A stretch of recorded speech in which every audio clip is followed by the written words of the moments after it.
Hoje nós vamos ver Calvino como pastor. Que, olha, novidade. Eu tenho certeza que a maioria não sabe disso. Porque a gente sabe que ele é, porque tem tanta obra dele que parece assim, você para pensar, ele estava na igreja, era pastor, mas pastorear mesmo. Tudo menos pastor. Não é? Mas ele era pastor. E pastor. Pastor mesmo. Bom, Genebra, quando ele estava por lá, Ele pastoreava todo mundo. 7 horas. Ok. Boa noite, paz do Senhor a todos. Sejam bem-vindos. Agradecemos a presença de todos vocês. Sei que sexta-feira é um dia difícil, né? A gente estar aqui, largado de família, de estar em casa. Mas eu tenho certeza que essa opção que vocês fizeram vão trazer bênçãos na vida de todos vocês. Vão sair daqui com conhecimento, com palavra de Deus, coração. E principalmente, eu não sei se vocês sentiram, quem viu as outras palestras, o tanto que esse Senhor tem verdadeira chama no coração pela palavra.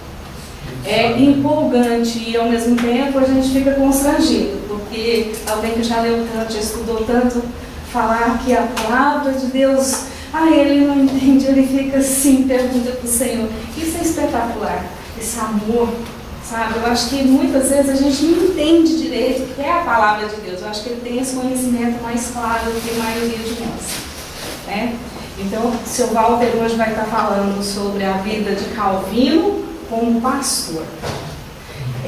Vai ser muito legal porque essa é uma faceta de Calvino pouco conhecida, certo? Então nós vamos estar recebendo ele e ele vai começar agora, mas antes eu peço que sempre tiver alguém usando a internet do CETAL que desligue, porque a gente vai estar transmitindo online e senão fica caindo, tá? Então, para a transmissão, quem não pôde vir, poder assistir também. Tem que falar para o pessoal que vai chegar também. O pessoal, olha, está chegando, chega e está usando mais. Né? É verdade. Pode deixar que a hora que for chegando eu vou avisando, certo? Mais algum anúncio que a gente tem que fazer? Por agora? Não, né? Só no encerramento. Então tá. Então vamos lá. Qual vez?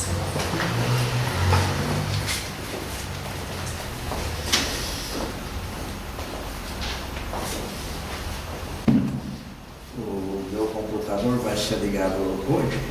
Ué. Está ligado? Aí é bom, né?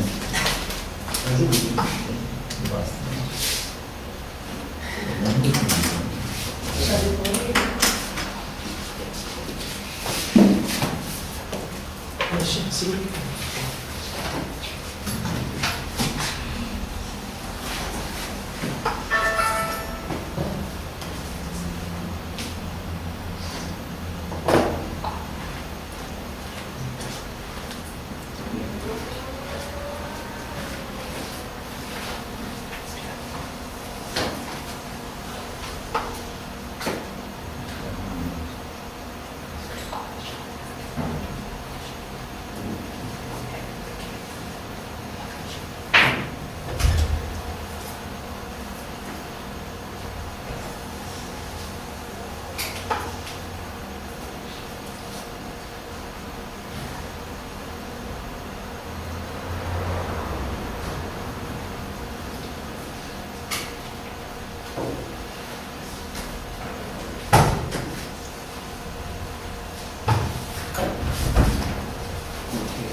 Na verdade, o prazer de estar com vocês essas 3 noites foi um prazer meu.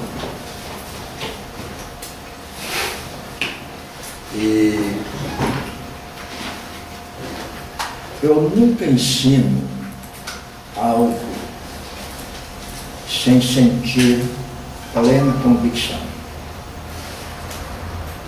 Quando eu ensino uma doutrina, um item doutrinário da Bíblia, eu tenho plena convicção, senão eu não ensino. Eu disse ontem que eu vim muito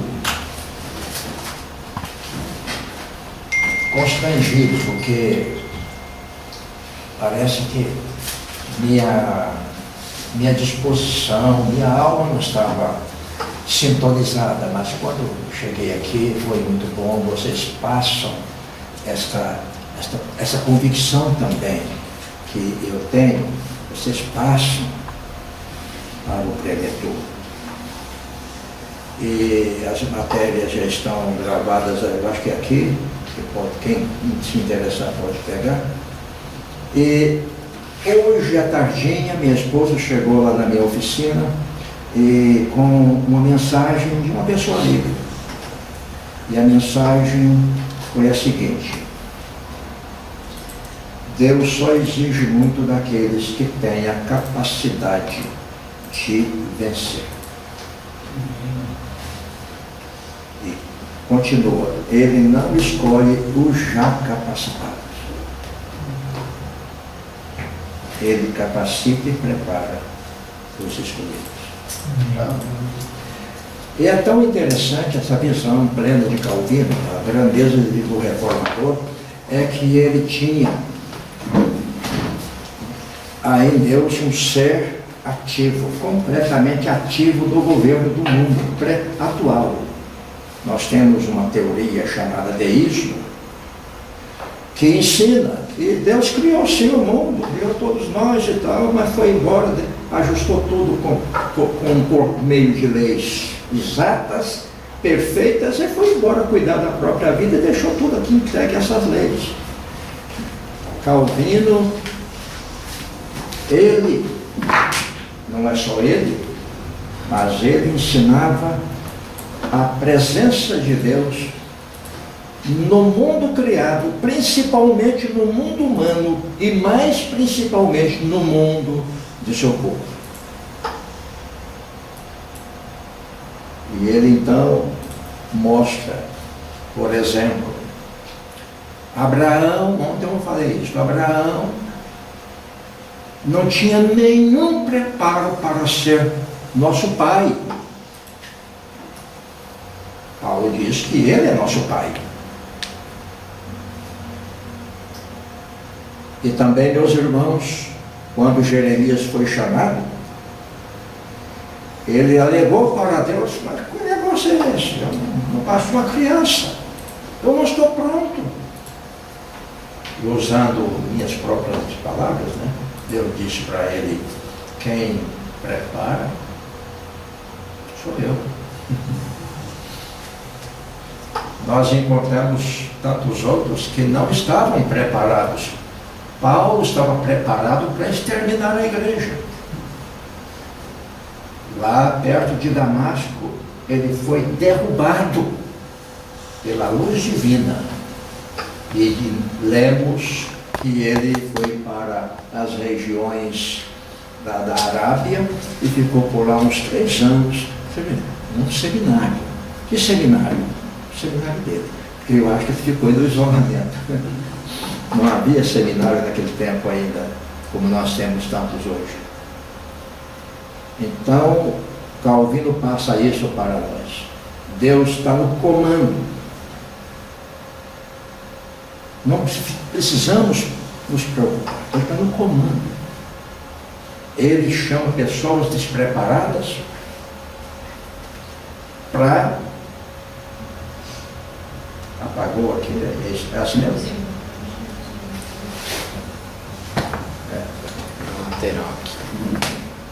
Ele chama pessoas para preparar e fazer a sua obra de maneira soberana.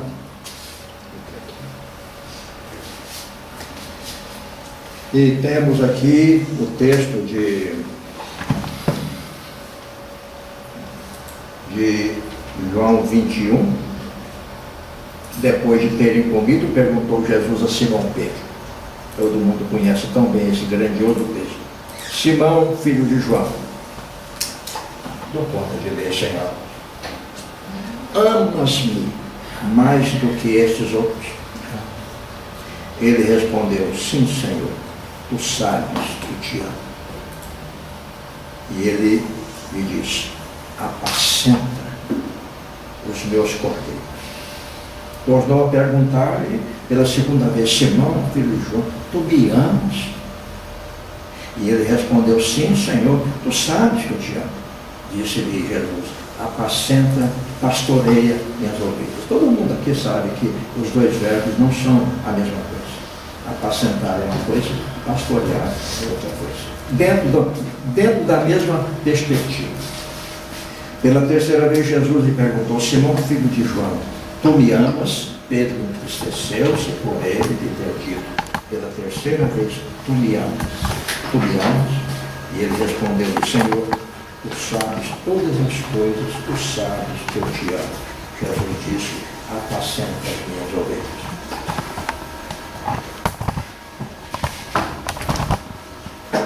E o comentário de João Calvino desse texto, que é algo grandioso, eu espero que vocês tenham sua biblioteca particular um dia, ou no seminário, essa obra é da Fiel. Então, meus irmãos, uma boa análise de João Calvino como pastor se encontra no livro que já está em português, Ronaldo Wallace, Calvino, Genebra e a Reforma, capítulos 12 a 14, é impressionante. Ali, Wallace, esse pastor, é um curador de almas, um guia, um conselheiro.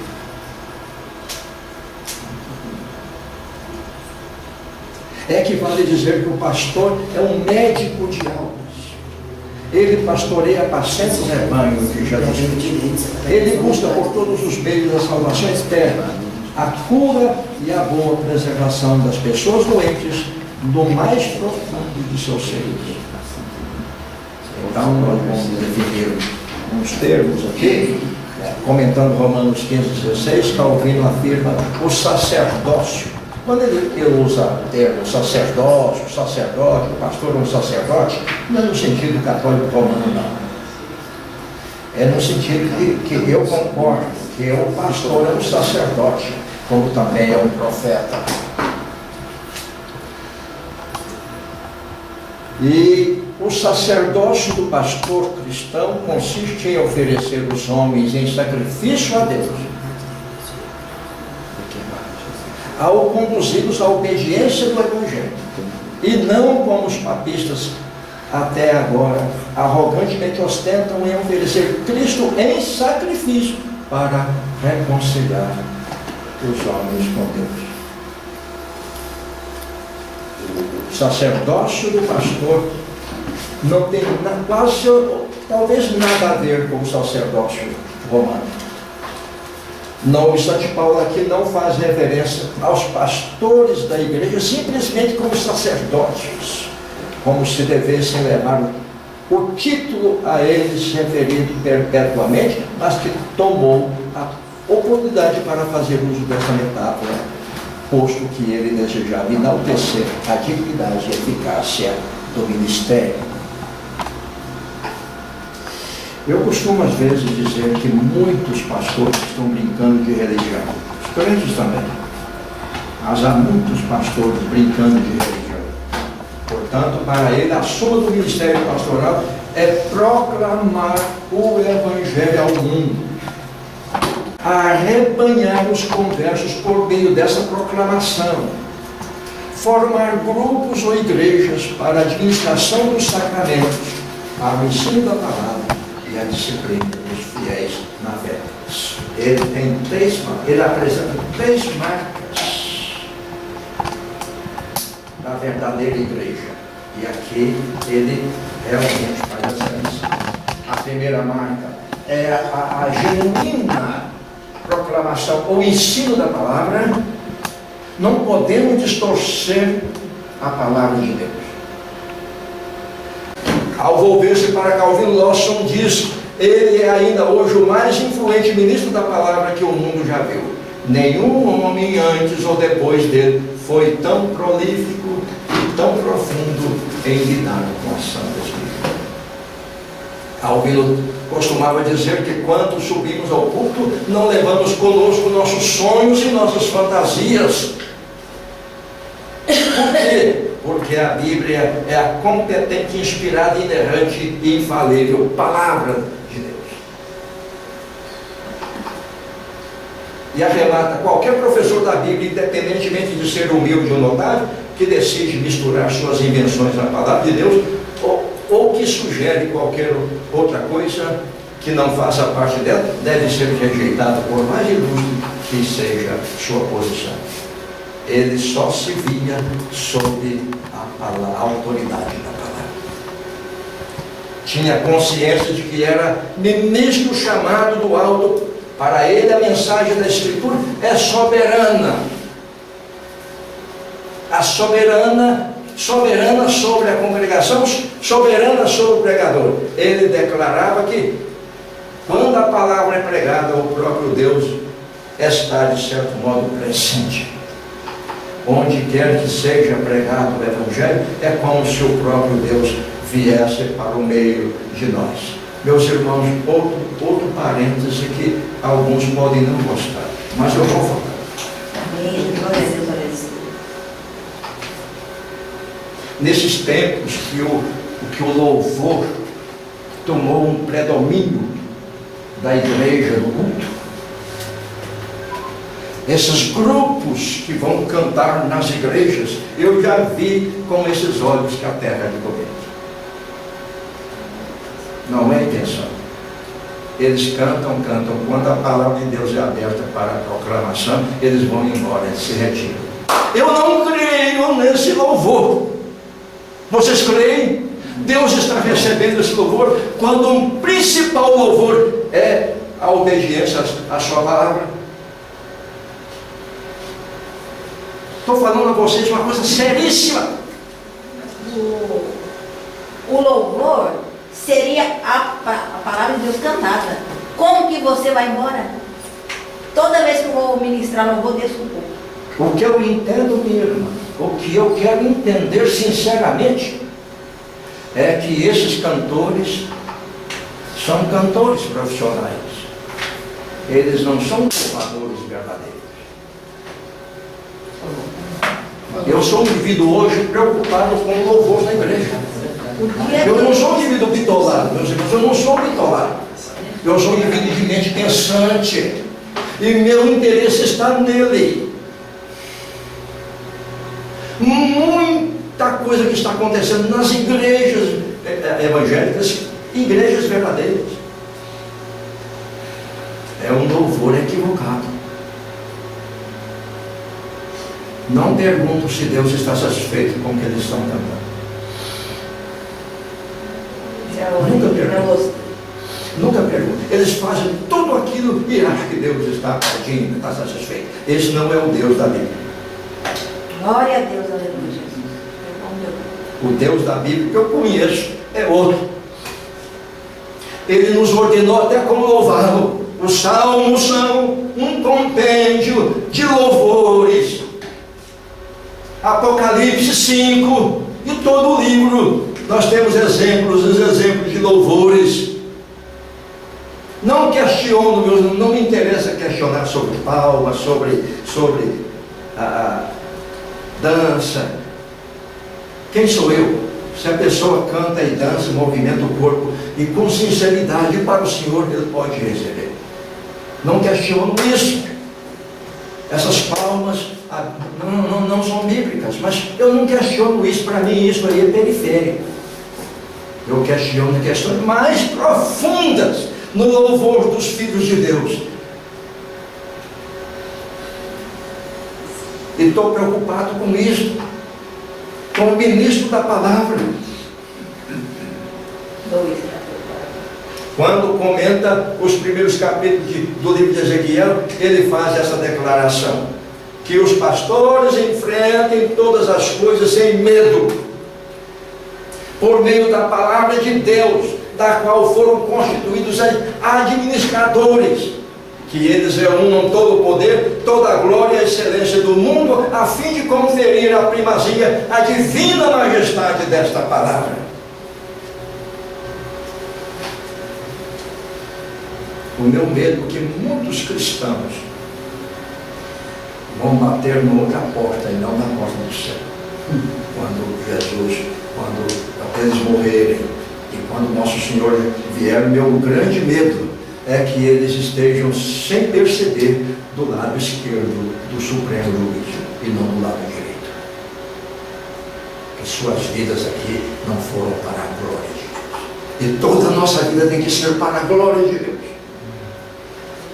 Que por meio dela comandem a todos, desde a pessoa mais notável até a mais simples, que edifica o corpo de Cristo, que devasta o reino de Satanás, que apacenta as ovelhas, matem os lobos, instruam e exortam os rebeldes, que juntem e separem, que clamem com demência, se for necessário, para que façam todas as coisas de acordo com a palavra de Deus. Amém, Jesus. E ao comentar sobre aquelas coisas, aquelas duas pedras que faziam parte do peitoral do sumo sacerdote, chamadas Urim e Tumim, ele diz que muitas coisas já não sabemos sobre aquelas pedras, mas uma coisa é certa: o sacerdote portava os filhos de Abraão como que em seu coração. Pastor ama a igreja. Se usa agora, ele chora com a prova dele. Não só para os apresentar a Deus, mas também para manter a consciência de que eles existiam e para fomentar solicitude por seu bem-estar. O sacerdote dos sacramentos, a nossa última parte, Calvino nutria o mais intenso respeito e apreço pelos sacramentos. Ordenanças, como muitos preferem. Tanto que quando teve de enfrentar o Conselho de Genebra, que queria que a ceia fosse liberada a certos celerados chamados libertinos, ele os enfrentou e disse: vocês podem esmagar essas mãos, podem cortar esses braços, podem tirar minha vida, meu sangue de vocês, podem derramá-lo, porém jamais me forçarão a dar as coisas sagradas ao profano e desonrar a mesa de meu Deus. Meus irmãos, esse é o verdadeiro pastor. E eu tenho dúvida daqueles pastores que agradam todo o rebanho em todo o tempo, ou são polivalentes, ou alguma coisa está errada. Porque o pastor, primeiro, o seu ofício aponta verticalmente para o céu. Em segundo lugar, que é horizontal. E fazer isso, meus irmãos, é desagradar muito. Seu apreço pela Santa Ceia era tão imenso que escreveu um compêndio em sua defesa. Um compêndio que, pelo título breve tratado sobre a Santa Ceia, pareceria pequeno. Na verdade, é um compêndio de mais de 500 páginas. Está sendo trabalhado para publicação. Ali ele discute com celerados, com blasfemos, com papistas, com luteranos, entre outros. Ele discutiu muito com os luteranos a respeito da Santa Ceia, porque eles ensinavam, enquanto que a Igreja Romana ensinava transubstanciação, os luteranos ensinavam e ensinam a consubstanciação. E discordou de Zwinglio, que ensinava que a ceia é um mero memorial. Está tudo errado. A Santa Ceia é a presença real e divina do Espírito Santo. No corpo, não. O corpo de Cristo não pode estar presente na Santa Ceia. E diz por quê. Lutero ensinava a ubiquidade do corpo de Cristo. Isto é, o corpo de Cristo é também onipresente. E Calvino diz: nenhum corpo ocupa dois espaços ao mesmo tempo. Ele diz: dizia que se Jesus, o corpo dele está conosco, então já veio. A segunda vinda tem algum sentido? A segunda vinda tem sentido porque é o corpo físico que vai deixar o céu e vai nos encontrar aqui. Ele dizia que, pela fé, Jesus, como Deus, ele sempre foi onipresente, mesmo quando encarnado. Pela fé, ele está conosco. É como se ele estivesse realmente, e realmente, divinamente, ele está presente conosco, mas não fisicamente. Ele confronta a Escritura com as teorias humanas da transubstanciação, consubstanciação, mantendo que o pão e o vinho não se transformam no corpo real de Cristo, nem existe ubiquidade do corpo real de Cristo, que na realidade está sentado à destra do Pai, de onde virá. Que o corpo de Jesus é real, é físico, é palpável. Estão lembrados que os apóstolos, que Tomé foi convidado por Jesus mesmo para pôr a mão nas feridas. Ele comeu com os apóstolos. Ele afirmava que de fato Cristo está presente na ceia, porém em sua deidade transcendente. Nem concorda com Zwinglio, que afirmava que a ceia não passa de um memorial, enquanto que aqueles esvaziam o céu, trazendo Cristo para a terra, ou sacrificam num altar imaginário. Zwinglio, este Zwinglio, esvazia a própria ceia, deixando Cristo lá e nos deixando cá, sem ele. Ao comentar a instituição da ceia em 1 Coríntios 11, ele diz que a única ceia verídica está calcada na autoridade do próprio Senhor Jesus Cristo. Por isso, todo o empenho por descobrir nas entrelinhas a real intenção do Senhor ao instituir a ceia e a interpretação que deram dela os apóstolos. O que eu digo para os irmãos, que quando nos reunimos para celebrar a ceia, nós devemos fazer isso com muito. Eu fico agastado, que nem a ceia escapa. Me dá coisas simples, banais, aparentemente banais. Para mim, um crente que entra no templo, mastigando qualquer coisa, não existe reverência no seu coração, não pode existir reverência. Ninguém faz isso na presença de um monarca. Ninguém faz isso na presença de um magistrado. Ele bota para fora, manda os guardas levar para a cadeia. Mas nós fazemos isso e dizemos que estamos cultuando o Deus vivo. Eu sou um indivíduo pensante. Eu não sou bitolado. Eu penso, rumino todas essas coisas, querendo encontrar um denominador comum. Eu fico olhando para a pessoa aí, mastigando. Além de fazer isso, não está atenta. Nem a ceia escapa. Membro da igreja tem qualquer coisa no canto da boca e está comendo pão e bebendo vinho. Meus irmãos, será que eu sou tão bitolado assim, senhor? Será que eu sou um indivíduo tão medonho? Eu penso no céu. Nossa vida aqui tem que ser parecida com o céu. Como o nosso comportamento no futuro, no céu. Junto de Jesus, pessoalmente. Como o nosso comportamento, meus irmãos. Ou nós imitamos o céu aqui, ou não vamos morar lá, não. Vamos morar em outro lugar.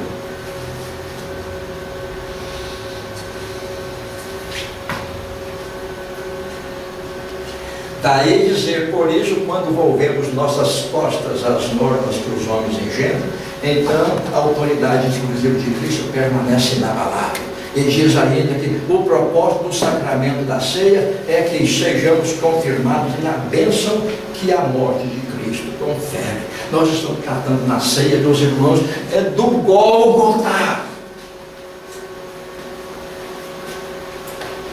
A Santa Ceia fala do Gólgota.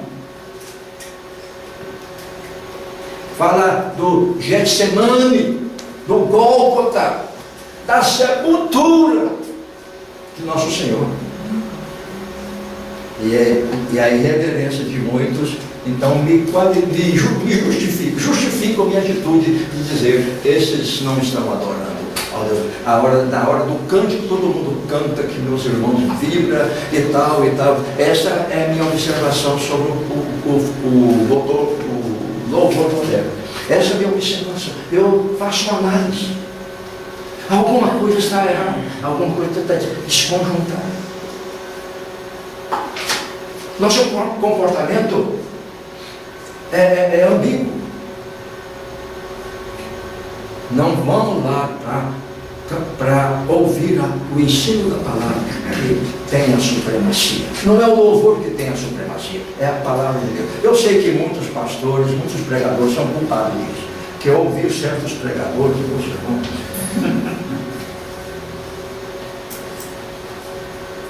Nesse sentido, até dou certa razão aos crentes. Mas uma vez entrando no templo, nós temos que ter uma postura. Para ele, o pastor é o ministro da mesa do Senhor. É sacerdote, sim, para sacrificar outra vez.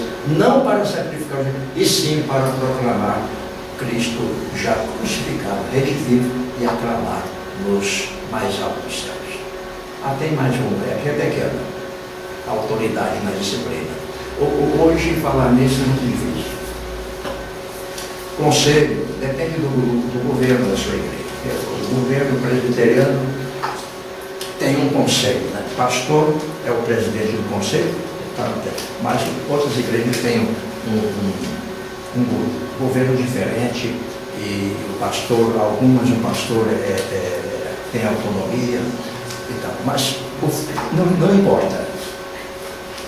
A disciplina hoje pode dar cadeia até para o pastor. Se um pastor quer levar a palavra de Deus a sério, a pureza da igreja, ele pode ser punido com cadeia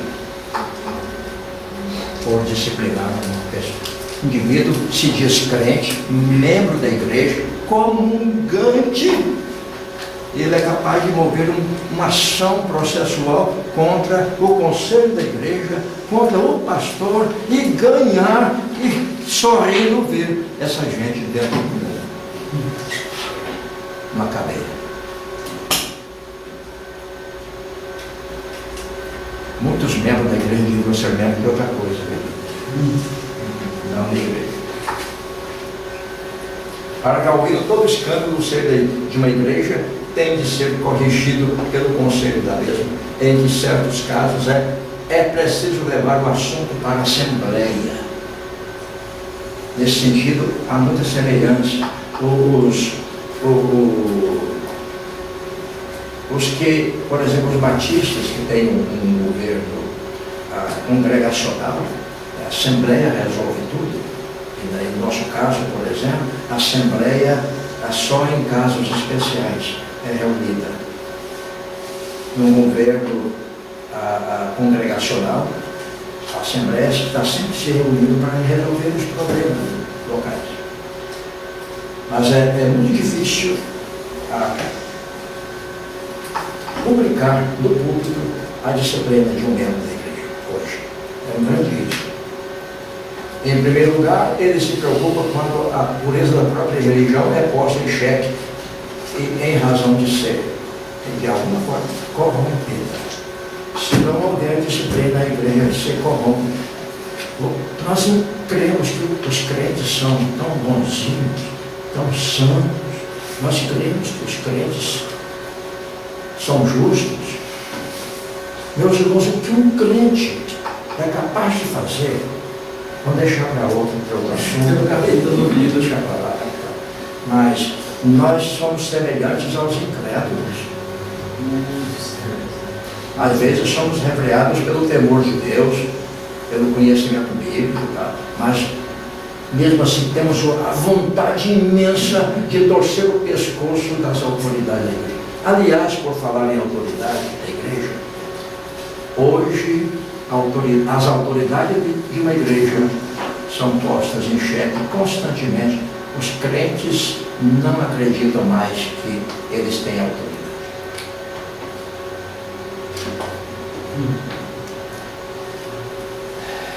Vamos. Aprendamos, pois, a atentar bem para o mandamento de Deus.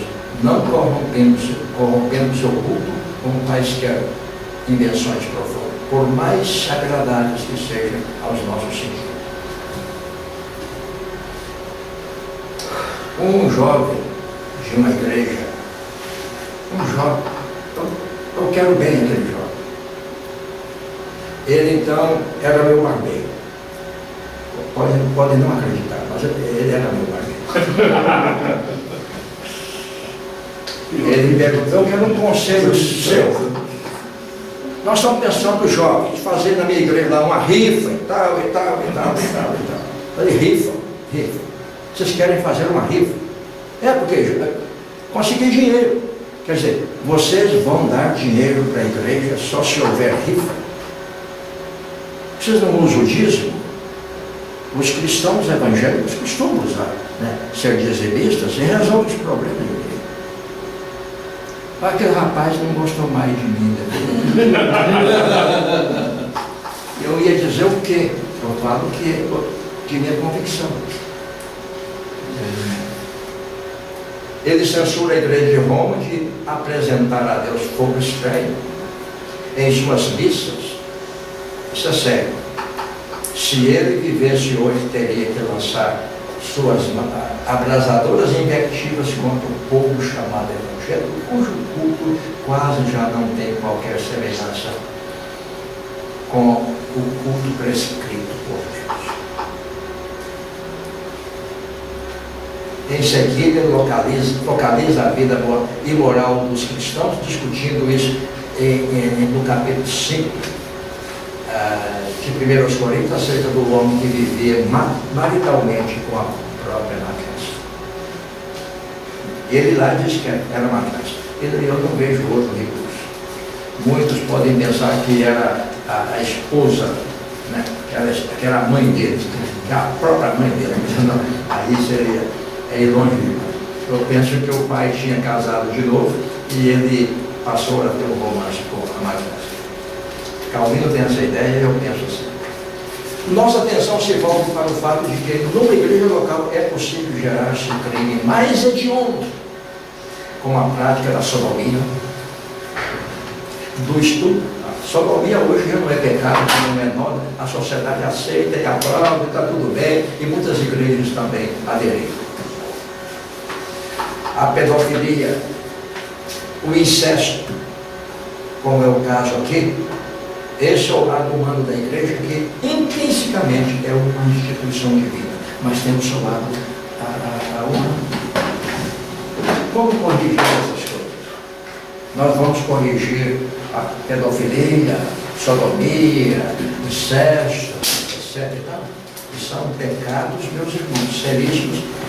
Quando Paulo castiga aquele moço por aquele pecado e convida a igreja para se unir a ele naquela punição, nós encontramos Calvino dizendo aqui o seguinte: ele diz que a igreja e o conselho estavam desatentos, estavam mesmo, ainda quando o caso fosse notório a todos, estavam ensoberbecidos. Paulo diz isso lá. Não choravam, Paulo diz isso lá, e o profano continuava em plena comunhão com a igreja, tomando a Santa Ceia e talvez sendo presidente de alguma entidade interna da igreja. Assentava-se com a congregação para a celebração da ceia do Senhor, participavam das decisões administrativas e tudo também, e com romance com o madrasta. Ele une o seu espírito como espírito da igreja no sentido de concordância.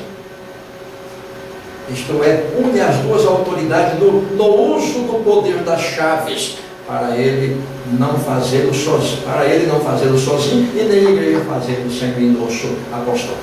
No nome de nosso Senhor, no poder dele, seja entregue a Satanás para a destruição do corpo.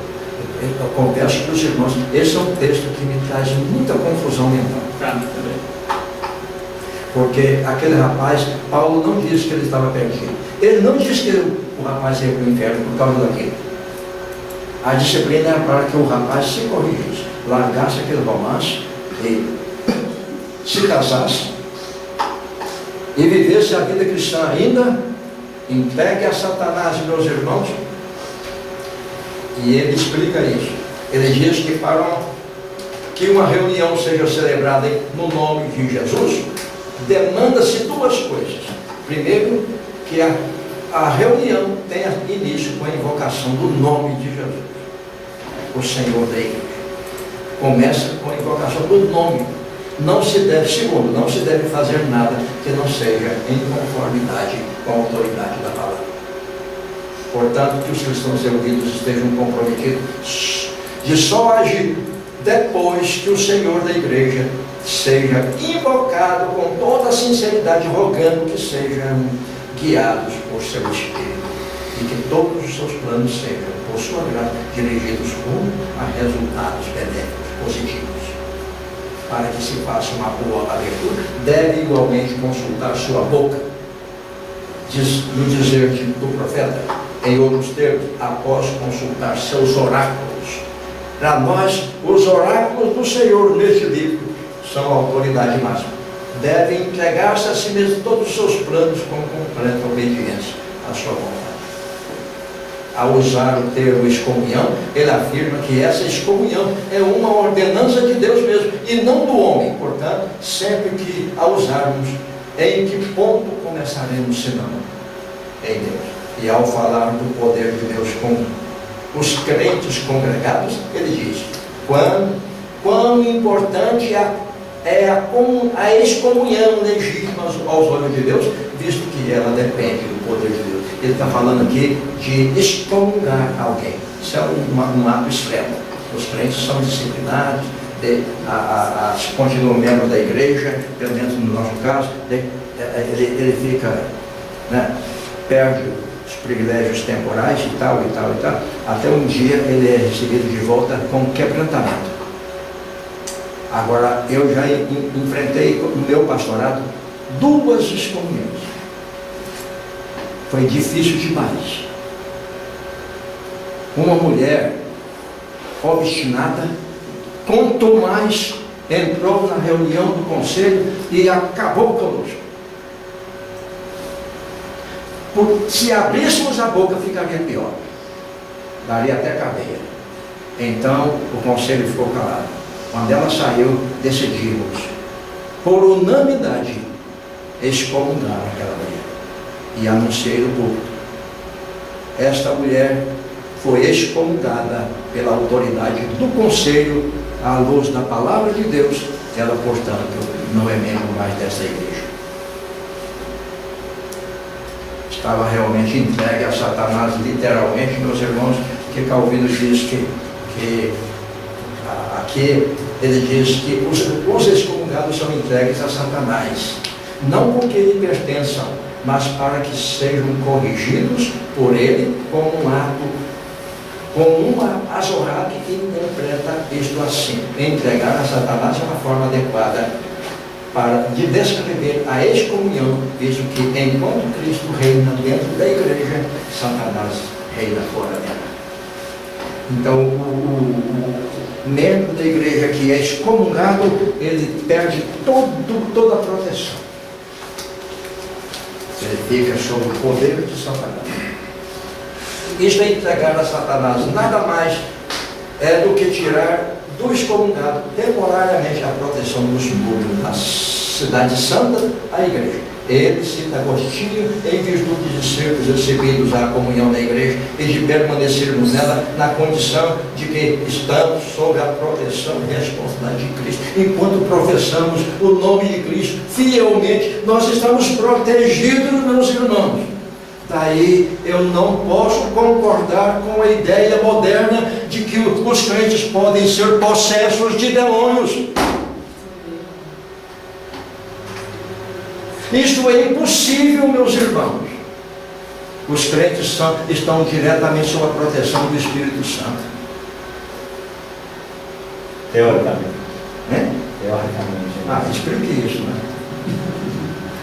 Você está recebendo a possessão? Se ele recebeu a possessão, algum momento aí ele ficou fora dessa proteção.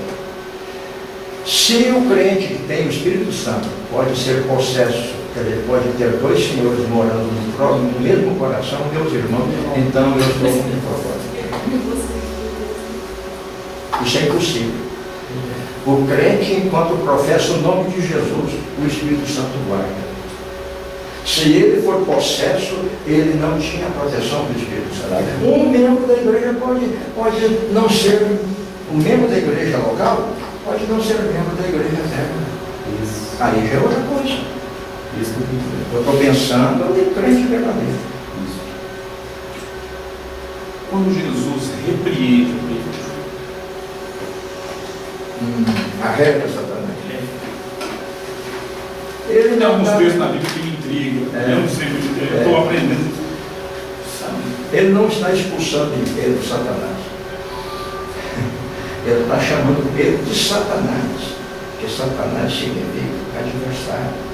Naquele momento, Pedro se fez um adversário de Cristo, um inimigo de Cristo, sem perceber. Ele está sendo chamado de Satanás. Não que ele esteja com Não. Ele não era Satanás, ele não tinha Satanás dentro. Ele, naquele momento, deu um conceito diabólico ao nosso Senhor Jesus Cristo. Ele exerceu o papel de Satã. Ele não estava com Satã habitando no seu coração. Jesus está chamando de Satã. Inimigo. Mas eu não sei não, quando eu li lá, pensei assim, acho que o Satanás não estava envolvido com Pedro, né? Por isso Jesus não foi ele.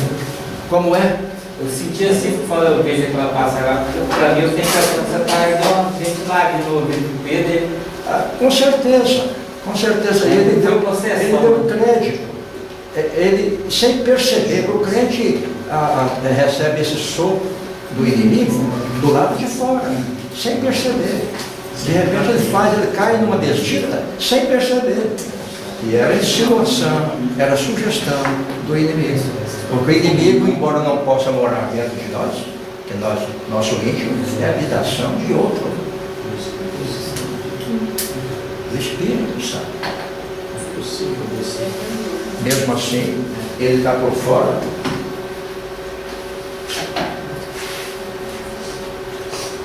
Muito bem, nós estamos terminando. Para a destruição da carne, adicionar a baliza de mitigação de abrandamento. Porquanto Paulo não pretende dizer que a pessoa, ao ser corrigido, está sendo entregue a Satanás para completa, definitiva ou sumária destruição, ou que se fez escrava dele para sempre. Não é, note bem, conforme o pecado, nossa carne é destruída. Nós temos que ter muito cuidado com o pecado. Eu creio que muitas doenças vêm ao indivíduo, um homem ou mulher, como punição divina para que se quebrante. Eu creio sim. Então, nós vamos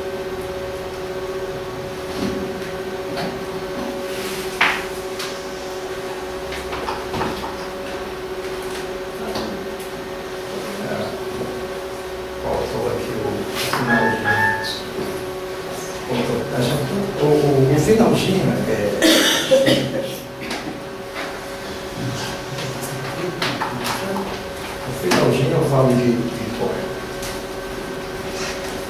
Eu espero que quando eu faço uma preleção, eu tenho certeza que querer que todos concordem comigo, meus irmãos, é querer demais.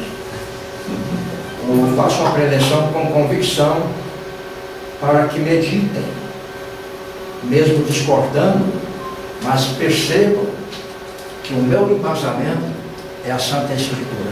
Como eu sou intérprete dela e não um homem inspirado, inspirados foram os profetas e apóstolos. Eu sou apenas um servo de Cristo que posso me enganar. Mas eu desejo muito que vocês, nessas 3 preleções, tenham aprendido alguma coisa comigo. O que concordam, guardem. O que não concordam, quem sabe, vamos em casa examinar a Santa Escritura e ver se quem tem mais razão. Eu fico contente quando alguém prova que eu não tenho tanta razão. Eu aprendo. Eu desejo que Ele abençoe vocês, estudantes da palavra, de tal modo que sejam entregues nas mãos dele, dia e noite, consumidos pelo zelo do Senhor.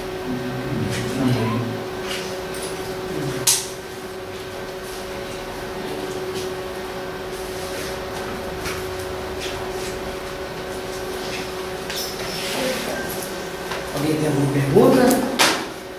As perguntas, eu acho que não vão Comentário, pergunta. Quando, os dois slides atrás, que fala que essa excomunhão ela é feita para que o excomungado ele seja disciplinado, corrigido por Satanás, é isso? Não. Corrigido pela disciplina. Foi bom tocar esse ponto. É preciso entender que um excomungado pode ter um efeito perene, excomungado para sempre, e pode ser temporário. Isso é definido pela igreja. Essa mulher, por exemplo, o conselho a excomungou. Se ela voltasse arrependida e chorasse perante o conselho que representa a Deus, pedisse perdão ao Senhor, que ele voltasse atrás completamente, ela seria restaurada. Aquele rapaz foi excomungado e tudo indica que ele foi restaurado. Que a palavra apostólica inspirada nos faz entender que não foi permanente aquela disciplina. Mesmo que a carne, por alguma doença, não sabemos, fosse destruída, mas que ele, a alma dele, estava salva para sempre. E ele precisava. No caso, essa mulher que o senhor disse que foi excomungada lá, alguém ficou orando para ela voltar atrás. A igreja toda ficou abalada. A igreja toda ficou abalada. E lá em São Paulo, um rapaz, o conselho fez a mesma coisa. Aquele rapaz só faltou bater em todo o conselho. Não fez isso porque era numeroso, e alguns turbulentos, mas ele agiu de uma maneira diabólica. Esse rapaz eu soube depois, que se arrependeu e não sabe por que fez aquilo. Talvez seja o efeito de troca. Isso é possível. Eu não sei se ele voltou à comunhão da igreja. Agora eu aproveito para dizer que hoje, com muitas igrejas, muitas denominações, os crentes estão cometendo um pecado pior ainda. Um disciplinado aqui nesta igreja, ele sai rebeldemente e vai ser membro de outra igreja. E aquela outra igreja recebe. Aí falando mal da americana, Meus irmãos, isso é escandaloso. Ele não consertou nada aqui. Ele vai prejudicar a igreja ali, outra igreja. Mudar de denominação não resolve, não cura ninguém. Não sou contra. Conforme as circunstâncias, a pessoa pode e deve mudar de denominação. Mas simplesmente fazer isso não resolve o problema de ninguém. Está complicando. eu falou que toda questão tem que ser resolvida dentro da administração da igreja mesmo. Houve um caso de um colega meu lá do serviço, ele é de Guaranira. Aí um cara da igreja, não sei se era, talvez não era nem pastor, ele pegou e roubou os equipamentos de som e sumiu. Ele falou, olha, você não podia chamar a polícia. Não pode não, tem que resolver. Aí você também pode chamar a polícia. Esse caso aí é de um indivíduo malandro, né? Ele se torna membro da igreja por malandragem. Quando nós só se tornar membro de uma igreja por profissão de fé. Uma fé verdadeira. Pois é, ninguém foi de polícia não, ele foi pra lá. Não voltou para entregar, não? Não, porque eles falaram, não, isso é coisa de lavar dentro da igreja mesmo. Aí não pode. Como eu agradeço muito o desejo tudo de bom para você. Se alguém quiser ler um livro, irmão, pastor, se alguém quiser ler um livro, lê de pastor a pastor, de Hernando Dias Lopes. De pastor a pastor. É? Tem um livro cristão? Tem, do Hernando Dias Lopes, presidente de São Paulo. Ele escreve tanto que De pastor a pastor. Vai mudar a vida de muitos. Eu conheço Você Livro bom, pegar meu... de pastor a pastor.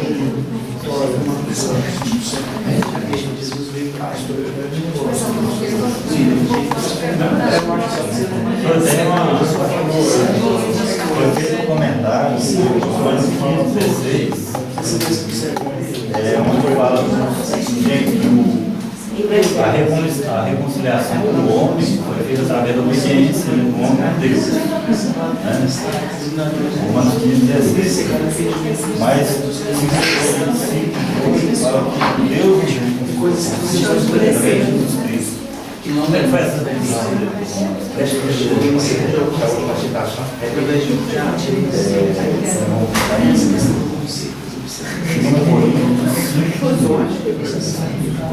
Alguém de Deus nos reconciliou consigo mesmo por Jesus Cristo. E naquele comentário que foi feito de Romanos 15:16, lá estava falando que a reconciliação foi feita através da obediência do homem com Deus, e não Eu acho que não tem a expressão não por Deus. não por Deus, mas Em obediência. em obediência do homem, a reconciliação embaixo, citou até a questão dos papistas, né? A reconciliação, a doutrina da reconciliação é muito ampla, porque por mais que seja existe reconciliação, e ele pode mostrar as coisas, a reconciliação do homem com Deus, ou melhor, Deus conosco, foi parte de Deus, não parte dele na decisão. Em Cristo. Agora, existe reconciliação com ele depois de pecar e tal, tem que reconciliar de novo com ele e tal, tem reconciliação entre irmãos e tal. Agora tem que ver o contexto dos dois textos. Que ficou um paralelo, né? No mesmo slide tinha um paralelo da visão de fazer uma relação da obediência com o homem, para Deus, isso fazer a reconciliação, e o paralelo da visão dos papistas dessa visão do Senhor. Aí a obrigação Deus mesmo deve fazer a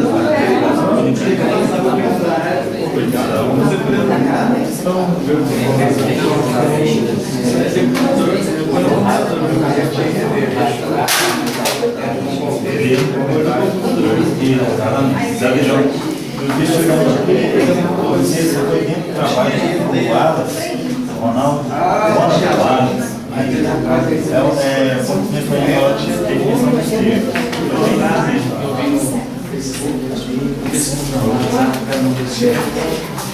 Bom, nós estamos encerrando a 10ª semana teológica. Eu agradeço a todos.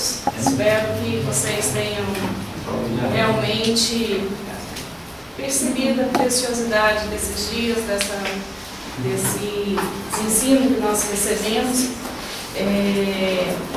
Nós vamos levantar uma oferta agora para o seu Walter. Ele fez tudo o que fez por nós.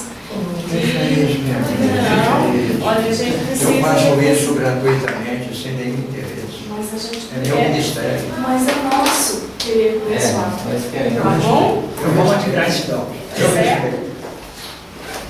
Eu respeito. Mas eu não espero.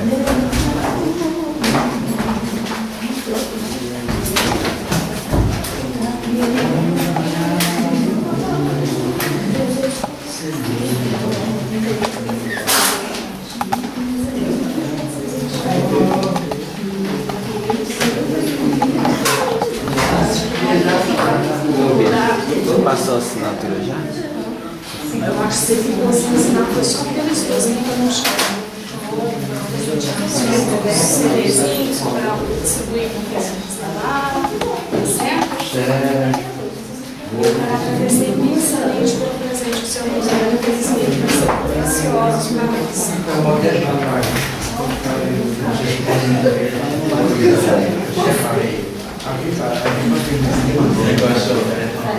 Eu olhei aqui fora que a gente entregar, quando fui convidado para vir aqui, me deu vontade de fazer. Eu não queria estar para qualquer um.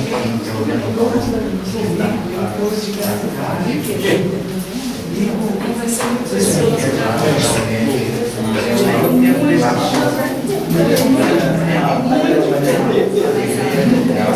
E assim começa a